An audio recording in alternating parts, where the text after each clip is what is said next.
వరంగల్ జిల్లా ఐనవోలు మల్లికార్జున స్వామిని దర్శించుకున్నారు మంత్రి కొండా సురేఖ. స్వామివారికి ప్రత్యేక పూజలు చేసి మొక్కులు చెల్లించుకున్నారు. స్వామివారి దర్శనానికి వచ్చిన సురేఖకు ఆలయ అర్చకులు పూర్ణ కుంభంతో ఘన స్వాగతం పలికారు. ఐనవోలు మల్లన్న జాతరపై భక్తులకు సౌకర్యాల ఏర్పాట్లపై శాఖల వారీగా అధికారులతో మంత్రి సమీక్ష నిర్వహించారు. జాతరలో భక్తులకు ఎలాంటి ఇబ్బందులు లేకుండా చూడాలని అధికారులను ఆదేశించారు. జాతర ప్రాంగణంలో చెత్తా చెదారం లేకుండా పరిశుభ్రతగా ఉండేలా చూడాలన్నారు. జాతరకు వచ్చే భక్తులు క్యూ లైన్లు ఏర్పాటు చేయాలన్నారు. గతంలో జాతర కంటే మెరుగైన సేవలు అందించేందుకు అధికారులు చర్యలు తీసుకోవాలని ఆదేశించారు. జాతరలో ఈ కొమరవెల్లి అదేవిధంగా ఐనవోలు రాబోయే సమ్మక్క జాతర ఈ ప్రెస్టేజియస్ గా మేము తీసుకుంటా ఉన్నాము.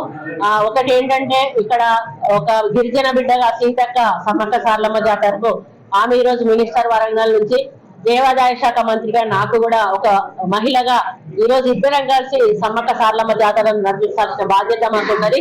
కాబట్టి గతంలో ఏ విధంగానైతే ప్రజలను మరి ఇబ్బందులు లేకుండా జరిపించారో అంతకు ఇంకా బాధ్యతతో మేము ఈ జాతరలను రెస్పాన్సిబిలిటీగా తీసుకొని జరిపించే కార్యక్రమం చేస్తా ఉన్నాము.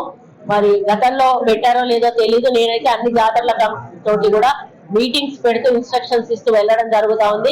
ఇదే పద్ధతిలో ఈరోజు ఐనవోలు జాతర కూడా వచ్చి ఇక్కడ అందరి సమక్షంలో పెట్టి అందరి సలహాలు సూచనలు తీసుకొని మంచి వాతావరణంలో ఈ రేవంత్ రెడ్డి గారి నాయకత్వంలో ఎక్కడా కూడా పర్మనెంట్ స్ట్రక్చర్స్ ఉండాలి, టెంపరరీ స్ట్రక్చర్స్ తోటి మనకి పైసలు దండగా ప్రతిసారి కూడా మనం ఆలోచించాల్సిన అవసరం ఉంటుంది.